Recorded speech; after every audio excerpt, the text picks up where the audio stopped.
by Travel Light. So the slide was crooked. Now I think we got it pretty straight. We had rails like this. So you got to get to the motor up here, pull the freaking side trim off to get to the motor.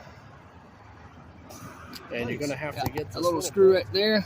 Do that, and you take a flathead and you pry in between here and get this baby to go up a little bit.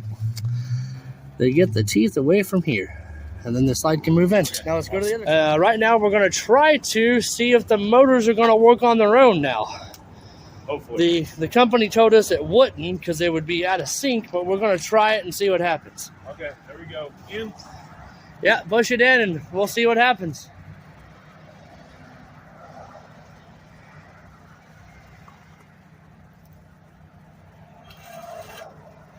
Nope, stop. Nope, not working. Nope, doesn't work. Not working. So that means the motors are out of sync and they'll have to get put back in sync. Yep.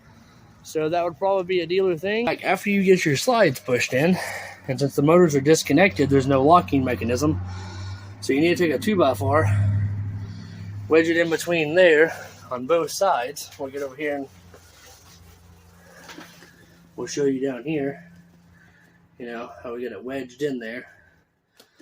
So you definitely got to do it on both sides. So make sure that the slide doesn't go out while you're driving.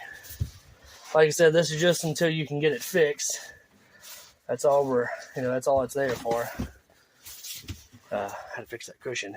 But yes, definitely do that. If not, while driving down the road, that slide will actually end up pushing back out. But yes, that's on a 2018 Falcon Traveler. You know, camper. The side's back in now, so just make sure you wedge it up after you do that. All right.